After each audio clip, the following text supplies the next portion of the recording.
உங்கள் ஊர் உங்கள் குரல் பகுதியில் பல்வேறு மாவட்ட செய்திகளை பார்க்கலாம்.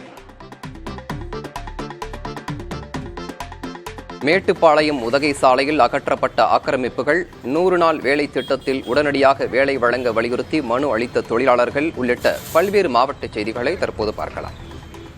மேட்டுப்பாளையம் உதகை நெடுஞ்சாலையில் போக்குவரத்திற்கு இடையூறாக இருந்த ஆக்கிரமிப்புகள் அகற்றப்பட்டன. கோவை மாவட்ட மேட்டுப்பாளையம் வழியாக உதகை, கோத்தகிரி உள்ளிட்ட சுற்றுலா தலங்களுக்கு நாள்தோறும் ஆயிரக்கணக்கான வாகனங்கள் செல்வதால் போக்குவரத்து நெரிசல் ஏற்படுகிறது. இதற்கு சாலையோர ஆக்கிரமிப்புகளே காரணம் என சமூக ஆர்வலர்கள் குற்றம் சாட்டி வந்தனர். இந்நிலையில் நெடுஞ்சாலைத்துறை அலுவலகம் முதல் ஓடந்துறை வரை உள்ள ஆக்கிரமிப்புகள் பலத்த போலீஸ் பாதுகாப்புடன் அகற்றப்பட்டன.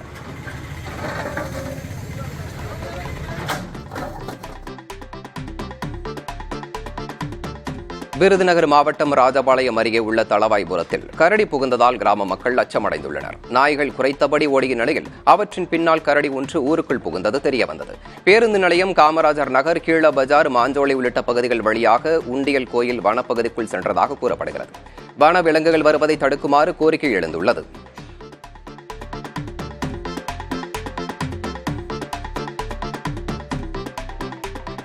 தமிழ்நாட்டில் பூரண மதுவிலக்கை அமல்படுத்த வலியுறுத்தி தேமுதிகவினர் பாடை கட்டி ஊர்வலமாக சென்று நூதன முறையில் போராட்டத்தில் ஈடுபட்டனர். புதுக்கோட்டை மாவட்டம் குன்னத்தூரில் செயல்பட்டு வரும் தனியார் மதுபான ஆலைக்கு பூட்டு போட முயன்ற 100க்கும் மேற்பட்டோரை காவல்துறையினர் கைது செய்தனர்.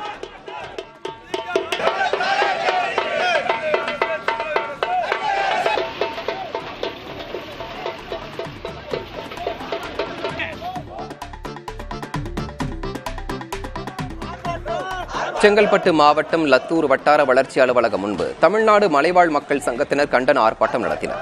அவர்களின் நீண்ட நாள் கோரிக்கையை ஏற்று வடபட்டினம் பகுதியில் அமைக்கப்படும் வீடுகள் தரமற்ற முறையில் கட்டப்படுவதாக குற்றம் சாட்டினர். தரமற்ற கட்டுமானங்களை அகற்றிவிட்டு புதிய வீடுகளை கட்டித்தரவும், ஒப்பந்ததாரர் மற்றும் அரசு அதிகாரிகள் மீது நடவடிக்கை எடுக்கவும் வலியுறுத்தினர்.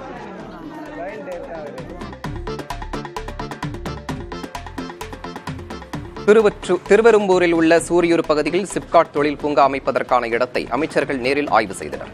150 ஏக்கர் பரப்பளவில் தொழில் பூங்கா அமைக்க அரசு முடிவு செய்துள்ளது. அதற்கான இடத்தை அமைச்சர் TRB ராஜா மற்றும் அன்பில் மகேஷ் பொய்யாமொழி ஆகியோர் ஆய்வு செய்தனர். இந்த சிப்காட் பூங்கா அமைந்ததால் படித்த இளைஞர்களுக்கு அதிக அளவில் வேலைவாய்ப்பு கிடைக்கும் என அமைச்சர் TRB ராஜா தெரிவித்தார்.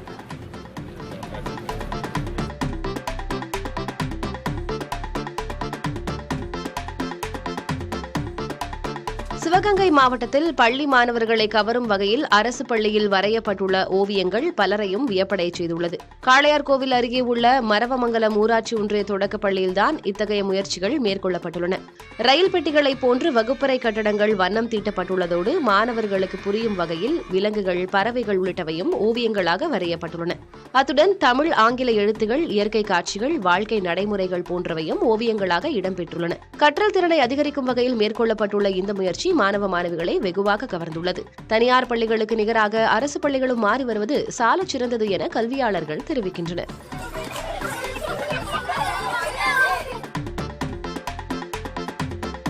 ஜெர்மனியை சேர்ந்த சீகன் பால்கு மயிலாடுதுறை மாவட்டம் தரங்கம்பாடிக்கு வந்து இறங்கிய 318ஆம் ஆண்டு நினைவு தினத்தை முன்னிட்டு MLA மற்றும் பல்வேறு தரப்பினர் அவரது திருவுருவ சிலைக்கு மாலை அணிவித்து மரியாதை செய்தனர். சீகன் பால்கு தமிழில் அச்சிட்ட பைபிளை லண்டன் மியூசியத்தில் மீட்டிருந்து தரங்கம்பாடிக்கு கொண்டு வரவும் கோரினர்.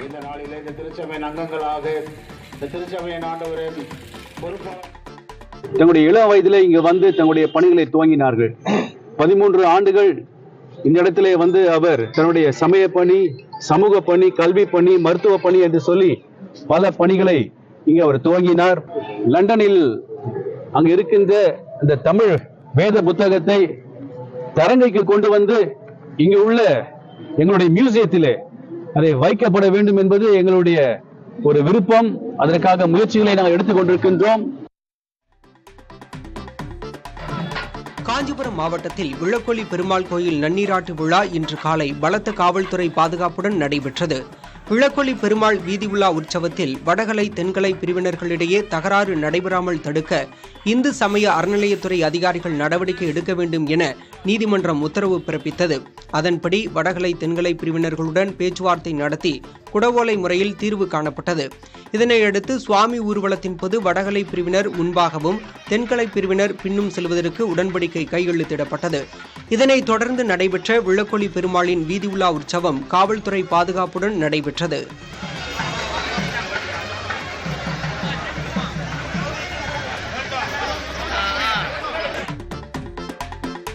நாகை மாவட்டம் வேதாரண்யத்தில் உள்ள மாணிக்கவாசகர் மடத்தில் மாணிக்கவாசகர் சுவாமிகளின் குருபூஜை விழா நடைபெற்றது. இந்த மடம் இலங்கை யாழ்ப்பாணம் கரணவாய் வரணி ஆதீனத்திற்கு சொந்தமானது. சமூக சமய சேவையை நோக்கமாக கொண்டு கடந்த 1885ஆம் ஆண்டு முதல் செயல்பட்டு வருகிறது. இந்த மடத்தில் தேவார திருப்பதிகங்கள் பாடிய மாணிக்கவாசக சுவாமிகள் இறைவன் திருப்பாதம் அடைந்த ஆனி மாதம் மக நட்சத்திரத்தில் ஆண்டுதோறும் குருபூஜை விழா நடைபெற்று வருகிறது. இந்த ஆண்டு விழாவை முன்னிட்டு தியாகராஜர், நடராஜர், மாணிக்கவாசகருக்கு சிறப்பு பூஜைகள் நடைபெற்றன.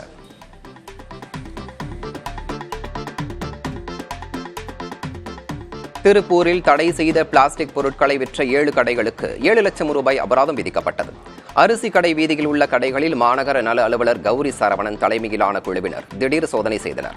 இதில் 7 கடைகளில் அரசால் தடை செய்யப்பட்ட ஒருமுறை பயன்படுத்தப்படும் பிளாஸ்டிக் பொருட்களை விற்பனை செய்வது தெரியவந்தது. இதையடுத்து 7 கடைகளுக்கும் தலா 1 லட்சம் ரூபாய் அபராதம் விதிக்கப்பட்டது. தடை செய்த பிளாஸ்டிக் பொருட்களை தொடர்ந்து விற்பனை செய்தால் கடைக்கு சீல் வைக்கப்படும் என அதிகாரிகள் எச்சரிக்கை விடுத்துள்ளனர்.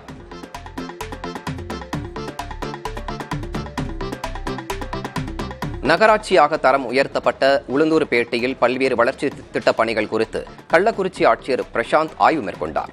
அப்போது புதிய பேருந்து நிலையம், விளையாட்டு திடல், பயணியர் மாளிகை ஆகியவை அமைப்பதற்கான இடம் தேர்வு செய்யும் பணி நடைபெற்றது.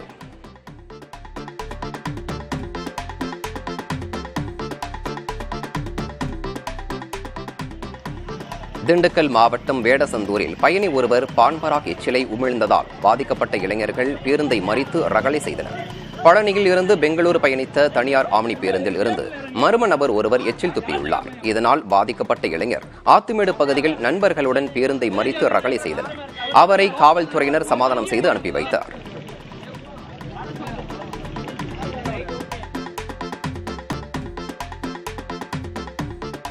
தூத்துக்குடி மாவட்டம் எட்டயபுரம் அருகே பாலத்தில் வேன் மோதியதில் 3 சிறுவர்கள் உட்பட 14 பேர் படுகாயமடைந்தனர். மதுரையைச் சேர்ந்த ஈஸ்வரன் குடும்பத்தினர், அவரது உறவினர்கள் என 25 பேர் ஒரு வேனில் தூத்துக்குடி மாவட்டம் குறுக்கு சாலை அருகே கொல்லம் பரம்பில் உள்ள பத்திரகாளியம்மன் கோயிலுக்கு சுவாமி கும்பிட வந்துள்ளனர். எட்டயபுரம் காவல் நிலையம் அருகே வந்தபோது வேன் திடீரென நிலை தடுமாறி அங்கிருந்த பாலத்தின் மீது மோதியது.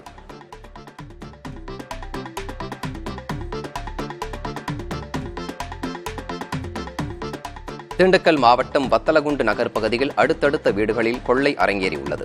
மேலமந்தை தெருவைச் சேர்ந்த ஆயுதப்படை காவலரான ஷேக் என்பவரின் வீட்டில் யாரும் இல்லாததை நோட்டமிட்ட கொள்ளையர்கள் 3 சவரன் தங்க நகைகளை திருடி சென்றனர். மேலும் அருகே உள்ள வீட்டிற்குள்ளேயும் நுழைந்த கொள்ளையர்கள் 3 சவரன் தங்க நகை, வெள்ளிப் பொருட்கள், 50,000 ரூபாய் பணத்தையும் கொள்ளடித்து சென்றனர். இதுகுறித்து புகாரின் அடிப்படையில் வழக்கு பதிவு செய்த காவல்துறை விசாரணை நடத்தி வருகிறது. அடுத்தடுத்த வீடுகளில் நிகழ்ந்த கொள்ளை சம்பவத்தால் அப்பகுதி மக்களிடையே அச்சத்தை ஏற்படுத்தியுள்ளது.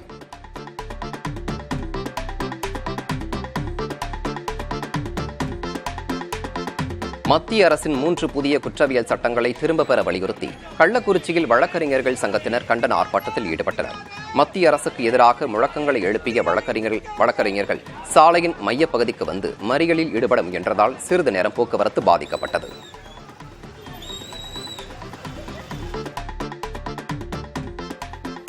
ஈரோடு மாவட்டம் கோபிச்செட்டிப்பாளையம் அருகே 100 நாள் வேலை திட்டத்தில் உடனடியாக வேலை வழங்க வலியுறுத்தி தொழிலாளர்கள் மனு அளித்தனர்.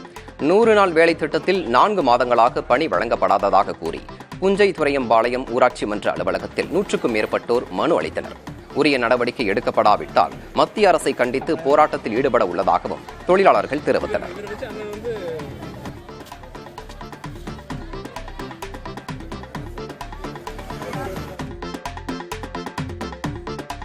சேலம் மாவட்டம் மேட்டூரில் உள்ள சிட்கோ தொழிற்பேட்டையில் உடைந்த குடிநீர் திட்ட குழாய் உடைந்து சிறு ஓடையாக சாலை வீணாகி வருகிறது.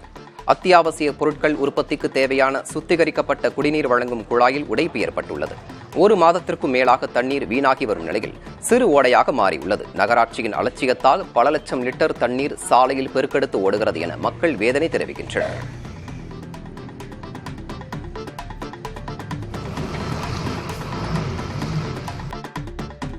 கீழடி 10ஆம் கட்ட அகழாய்வில் முதன்முறையாக பானைகள் கண்டுபிடிக்கப்பட்டுள்ளன. அகழாய்வின் போது 6 அடிக்கும் கீழே 2 பானைகள் தென்பட்டுள்ளன. அந்த பகுதியில் மூங்கில் கம்புகள் ஊன்றப்பட்டு கூரைகள் வேய்ந்ததற்கான குழிகளும் காணப்படுகிறது. அந்த குழிகளில் ஊன்றப்பட்ட மூங்கில்களை கரையான் அரிக்காமல் இருக்க தூய்மையான ஆற்று மணல் பயன்படுத்தப்பட்டுள்ளதும் கண்டறியப்பட்டுள்ளது.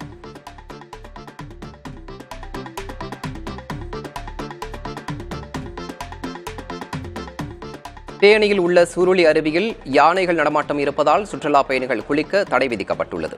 அருவிக்கு செல்லும் வனச்சாலையில் குட்டிகளுடன் யானைகள் உலா வருகின்றன. இதனால் சுற்றுலா பயணிகளின் நலன் கருதி குளிப்பதற்கு வனத்துறையினர் தடை விதித்துள்ளனர்.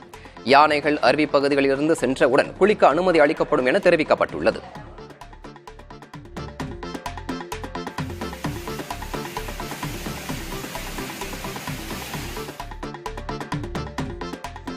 சுப முகூர்த்த நாளையொட்டி தேனி மாவட்டம் ஆண்டிப்பட்டியில் பூக்களின் விலை அதிகரித்துள்ளது. கடந்த ஒரு வார காலமாக பூக்களின் வரத்து அதிகரிப்பால் விலை வெகுவாக குறைந்திருந்தது.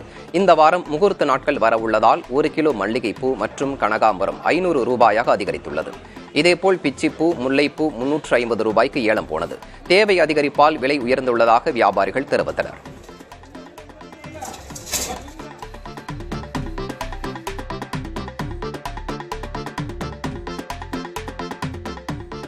திருவாரூர் மாவட்டத்தில் உள்ள அனைத்து ஊராட்சிகளிலும் 100 நாள் வேலை பணியை உடனடியாக வழங்கக் கோரி பனையூரில் இந்திய கம்யூனிஸ்ட் கட்சியினர் மனு அளிக்கும் போராட்டத்தில் ஈடுபட்டனர். மேட்டூர் அணை திறக்காததால் விவசாயிகள் வேலை இழந்து உள்ளதாகவும் 100 நாள் வேலை திட்ட அட்டை உள்ள அனைவருக்கும் உடனடியாக பணி வழங்க வேண்டும் எனவும் கோரி ஊராட்சி செயலாளர்களிடம் மனு அளித்தனர். பனையூர், கோட்டூர், புழுதிக்குடி உள்ளிட்ட ஊராட்சிகளில் மனு அளிக்கப்பட்டது.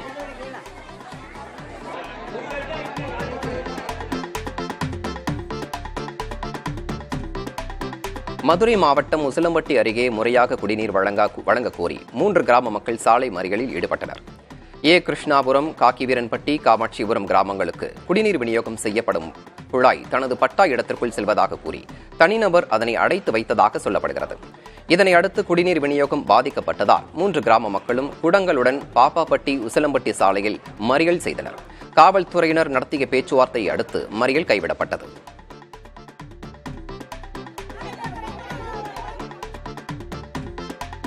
திருப்பூர் மாவட்டம் பல்லடம் அருகே சட்டவிரோதமாக மது விற்பனை செய்த 2 கைது செய்யப்பட்டனர். வெட்டுப்பட்டான்குட்டை பகுதியில் காவல்துறையினரின் ஆய்வின் போது அரசு மது பாட்டில்களை அதிக விலைக்கு விற்பனை செய்து கொண்டிருந்த புதுக்கோட்டை மாவட்டத்தைச் சேர்ந்த 2 நபர்களை கைது செய்தனர். மேலும் அவர்களிடம் இருந்த 34 மது பாட்டில்கள் பறிமுதல் செய்யப்பட்டன.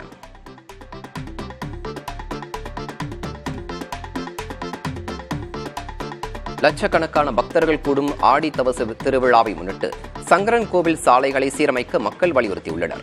வருகிற 11ஆம் தேதி ஆடி தவசு திருவிழா தொடங்க உள்ளது. இதற்காக பல்வேறு பகுதிகளைச் சேர்ந்த ஏராளமான பக்தர்கள் வருவார்கள் என எதிர்பார்க்கப்படுகிறது. இந்த சூழலில் திருவிழாவிற்கான ஏற்பாடுகள் தொடர்பான கூட்டத்தில் சாலையை சீரமைக்க நடவடிக்கை எடுக்க முடிவு செய்யப்பட்டது. ஆனால் இதுவரை நடவடிக்கை எடுக்காததால் அடிக்கடி விபத்து ஏற்படுவதாக குற்றச்சாட்டு எழுந்துள்ளது.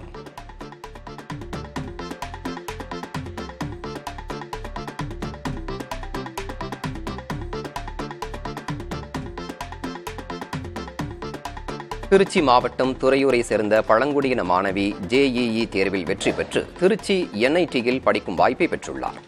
துறையூர் அருகே பச்சைமலையை சேர்ந்த மலைவாழ் பகுதி பழங்குடியின மாணவியான ரோஹிணி JEE தேர்வில் 73.8% மதிப்பெண்கள் பெற்று தமிழ்நாட்டில் தேர்வெழுதிய பழங்குடியின மாணவிகளில் முதலிடம் பிடித்துள்ளார்.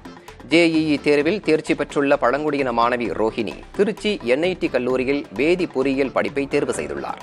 கடந்த 60 ஆண்டுகளில் திருச்சி NIT கல்லூரியில் சேர்ந்த பழங்குடியின மாணவி என்ற பெருமையை ரோஹிணி பெற்றுள்ளார்.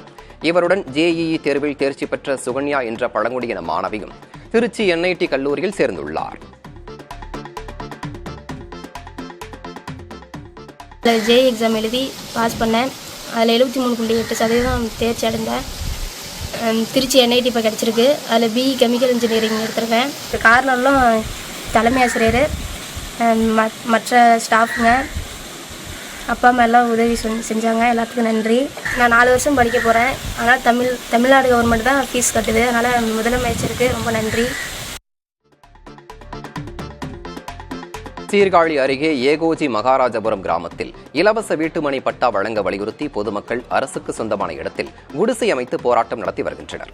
45க்கும் மேற்பட்ட குடும்பத்தினர் வசிக்கும் இப்பகுதியில் பட்டா கேட்டு கோரிக்கை மனு அளித்துள்ளனர். இதையடுத்து அரசுக்கு சொந்தமான இடத்தில் குடிசைகளை அமைக்கும் முயற்சியில் ஈடுபட்ட நிலையில் அதனை அதிகாரிகள் தடுத்து நிறுத்தினர். தற்போது மார்க்சிஸ்ட் கம்யூனிஸ்ட் கட்சியினரின் தலைமையில் 45 குடும்பத்தினர் அரசு நிலத்தில் குடிசைகளை அமைத்து குடியேறும் போராட்டத்தில் ஈடுபட்டனர். அனைவருக்கும் மனை பட்டா வழங்கும் வரை குடிசையில் தங்கி அங்கேயே தொடர்ந்து போராட்டத்தில் ஈடுபட உள்ளதாக தெரிவித்துள்ளனர்.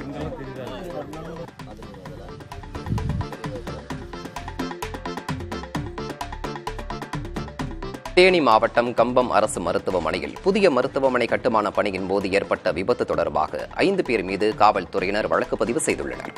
கம்பம் அரசு மருத்துவமனையில் மகப்பேறு மற்றும் பச்சிளம் குழந்தைகள் சிகிச்சை பிரிவுக்கான புதிய கட்டட கட்டுமான பணியின் போது விபத்து ஏற்பட்டது. இதில் அங்கு வேலை செய்து வந்த கொத்தனார் நம்பிராஜன் என்பவர் நிகழ்விடத்திலேயே உயிரிழந்தார். மேலும் 2 பேர் படுகாயங்களுடன் தேனி அரசு மருத்துவமனையில் சிகிச்சை பெற்று வருகின்றனர். இந்த சம்பவம் தொடர்பாக அரசு கட்டட ஒப்பந்ததாரர் பாண்டியராஜ், பொறியாளர்கள் உட்பட 5 பேர் மீது கம்பம் தெற்கு நகர் காவல் நிலையத்தில் வழக்கு பதிவு செய்து விசாரணை மேற்கொண்டு வருகின்றனர். இதனிடையே விபத்து நடந்த கட்டடத்தை நாடாளுமன்ற உறுப்பினர் தங்கத்தமிழ் செல்வன் பார்வையிட்டு அங்கிருந்த கட்டட பொறியாளர்களுடன் ஆலோசனை மேற்கொண்டார்.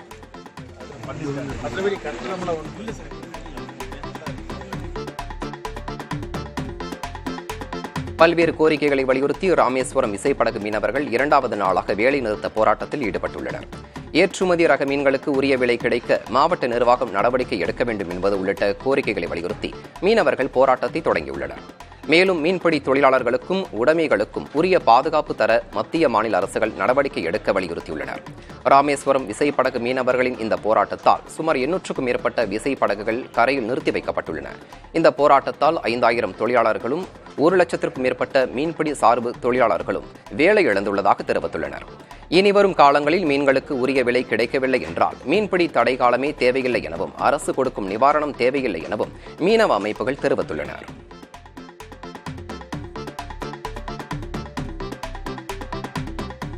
கள்ளக்குறிச்சி மாவட்டம் திருக்கோவிலூரில் மதுபோதை சிகிச்சை மறுவாழ்வு மையத்தில் இருந்த ஒருவர் உயிரிழந்த சம்பவத்தில் பாஜக முன்னாள் மாவட்ட துணைத் தலைவர் உட்பட 6 பேர் கைது செய்யப்பட்டுள்ளனர். ராஜசேகர் என்பவருக்கு மது குடிக்கும் பழக்கம் அதிகமாக இருந்ததால் கடந்த 5ஆம் தேதி குச்சிப்பாளையத்தில் உள்ள மறுவாழ்வு மையத்தில் அவரது குடும்பத்தினர் சேர்த்துள்ளனர். இந்நிலையில் திடீரென ராஜசேகர் உயிரிழந்துள்ளார். தகவல் அறிந்து சென்ற காவல்துறையினர் உடலை மீட்டு கூராய்வுக்காக அனுப்பி வைத்தனர். முதற்கட்ட விசாரணையில் ராஜசேகரின் உடலில் காயங்கள் இருப்பது தெரியவந்துள்ளது. மேலும் தாக்கியதால் அவர் உயிரிழந்திருப்பதாக காவல்துறையினர் தெரிவித்துள்ளனர்.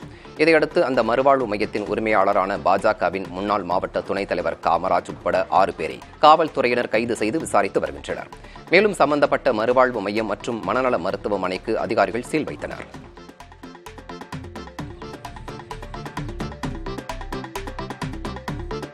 புதிய தலைமுறை செய்தி எதிரொலியாக சேலம் மாவட்டத்தில் உள்ள விவசாய தோட்டங்களில் தாழ்வாக சென்ற மின்கம்பிகள் சீரமைக்கப்பட்டன. ஓமலூர் வட்டாரத்தில் உள்ள பாகல்பட்டி, செல்லப்பிள்ளைக்குட்டை கிராமங்களின் பல பகுதிகளில் விவசாய தோட்டங்கள் வழியாக செல்லும் மின்சார கம்பிகள் மிகவும் தாழ்வாக இருந்தது. இதனால் விவசாயம் செய்ய முடியாமல் அவதிப்பட்டு வந்தனர். மேலும் மின்கம்பிகள் ஆபத்தான நிலையில் அருந்து கிடப்பது குறித்து பலமுறை அதிகாரிகளுக்கு அறிவுறுத்தியும் நடவடிக்கை எடுக்கவில்லை என்று புகார் தெரிவித்தனர். இதுகுறித்து புதிய தலைமுறையில் செய்தி வெளியான நிலையில் விளைநிலங்களில் தாழ்வாக சென்ற மின்சார கம்பிகள் சீரமைக்கப்பட்டன. மற்ற கிராமங்களிலும் உள்ள மின்கம்பிகளும் சீரமைக்கப்படும் என அதிகாரிகள் தெரிவித்துள்ளனர்.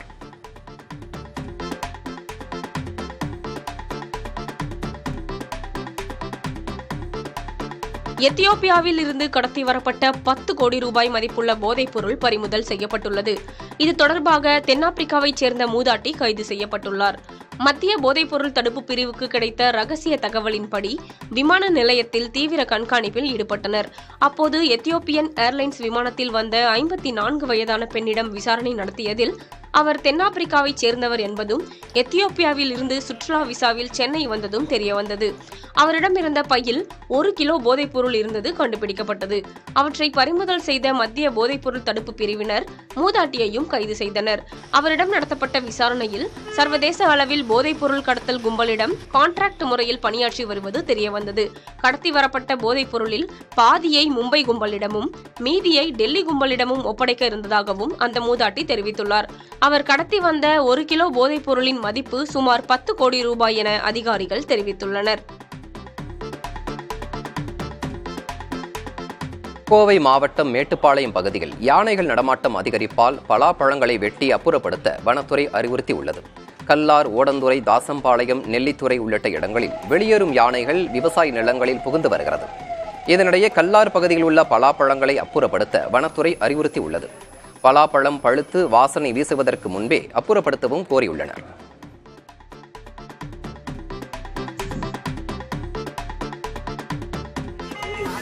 நாகை மாவட்டம் வேதாரண்யம் அருகே மாநில அளவிலான தொடர் கபடி போட்டியில் அரியலூர் அணி வெற்றி வாகை சூடியது.